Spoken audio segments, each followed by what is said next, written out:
All right, today we're diving into something that goes way beyond just persuasion. We're talking about the art of compliance, and what that really means is getting people to not just say yes, but to actually follow through and do the thing they agreed to. So, have you ever felt like you're just talking to a brick wall? I mean, you've been there, right? You lay out this brilliant idea, this foolproof plan. Your logic is perfect, and all you get back is a nod. Maybe a weak, yeah, sure, and then crickets. Nothing happens.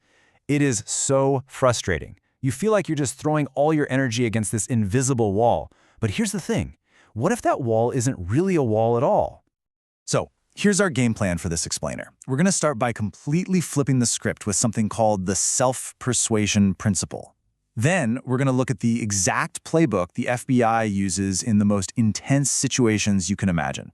From there, we'll get super practical with the actual verbal tools you need to turn a yes into real action.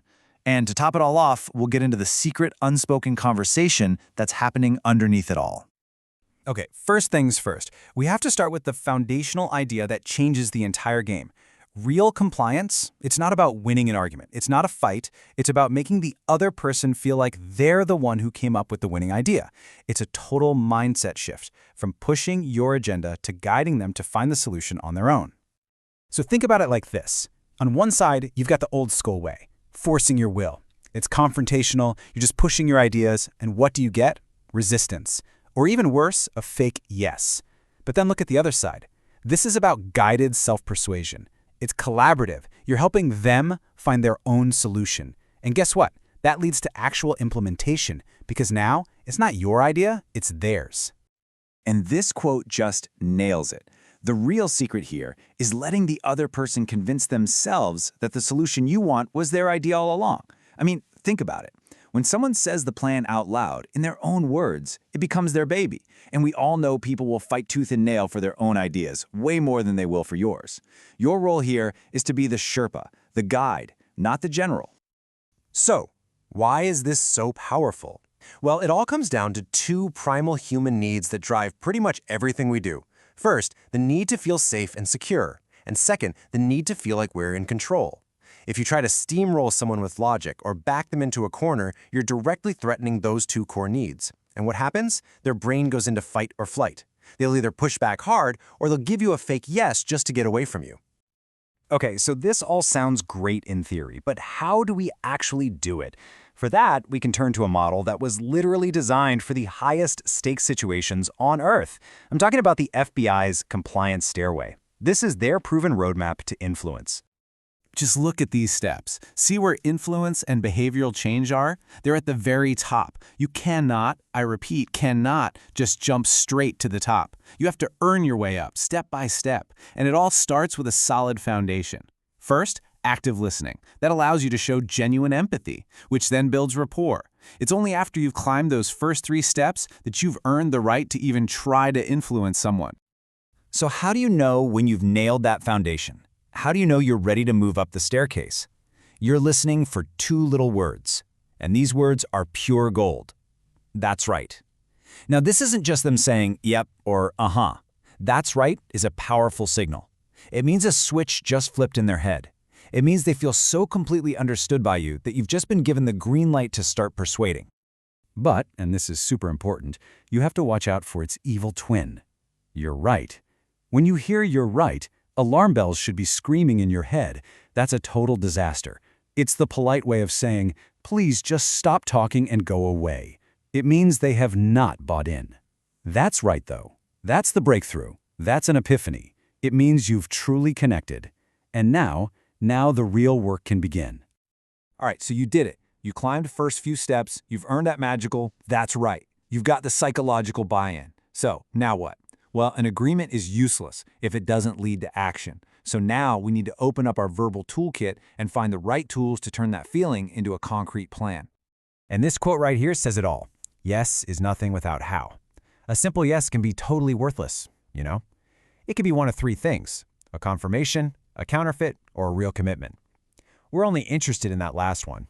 And the absolute key to making sure you have a real commitment is to find out how. How is this actually going to get done? And the perfect tool for the job is what we call a calibrated question. These are not simple yes or no questions. No, these are open-ended questions, usually starting with how or what, that are specifically designed to make the other person stop, think, and basically solve your problems for you.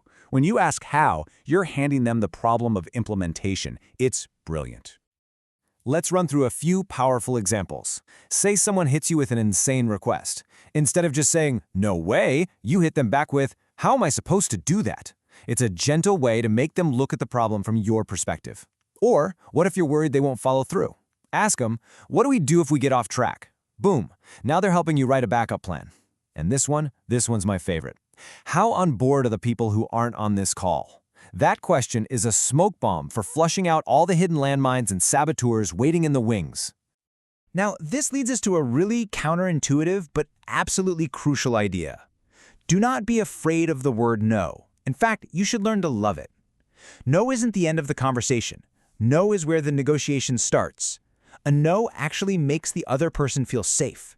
It gives them a feeling of control, which then opens the door for a much more honest, real conversation. So, how can you be sure a yes is the real deal? You use the rule of 3. It's a fantastic, simple system to lock down commitment.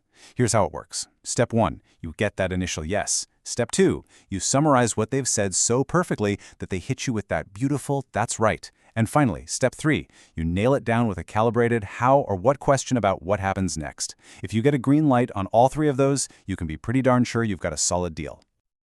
Okay, once you've got the verbal stuff down, it's time to go next level. Because here's the thing. While you're talking, there's a whole other conversation happening at the same time, the unspoken one. So let's dive into the fascinating world of nonverbal compliance. The principle here is actually pretty simple, but it's incredibly powerful. People who learn to follow you physically will start to follow you mentally. It's like you're creating this subtle psychological momentum. If you can get them to unconsciously mirror your movements, you're literally training their brain to follow your ideas. And you can start super small. Just imagine this. You subtly take one small step to your left. What happens? Almost without thinking, they'll probably shift a little to face you again. A minute later, you lean on one foot. They might adjust their stance too. Just like that, you've started a little chain of nonverbal leadership. They're physically following your lead, which is priming their brain to follow your mental lead. And think about posture, right? No one ever makes a huge, life-changing decision while leaning back in their chair with their arms crossed. That is the universal body language for "I am not interested." Agreement happens when people are leaning in, when they're engaged. This is what we call agreement prep. And the craziest part, you can actually make it happen. So if you see them leaning back, looking totally checked out, don't just sit there and hope they change. You change it for them. Do something simple, like hand them a pen. Or slide a piece of paper across the table and ask them to look at it. Even offering them a glass of water works. All of these things force them to physically lean forward to take the object. And the moment their back comes off that chair, their mind starts to open up too. And finally, let's throw 3 more quick psychological hacks into your toolkit. First, use the word because whenever you ask for something. It's shockingly effective. Second, always frame things in terms of what they might lose, not just what they'll gain. The fear of loss is a way more powerful motivator. And third, give them a positive label. Tell someone they're a sharp problem solver or really fair-minded, and they'll bend over backward to live up to that reputation. So, let's bring it all home. The real path to compliance, to getting things done. It's not about winning an argument or having the slickest pitch. It's all about creating a space where the other person feels safe, feels in control, and feels like they're the hero of their own decision. You're not the star of the show here. You're the guide, the one who helps them find their own way to the solution. So there you have it. You've now got the framework, the roadmap, and the exact toolkit used by some of the best negotiators on the planet. The only question now is, who are you going to use it on first? Whose mind are you going to change? Remember, the real power isn't about forcing someone's hand. It's about inspiring them to make the choice on their own.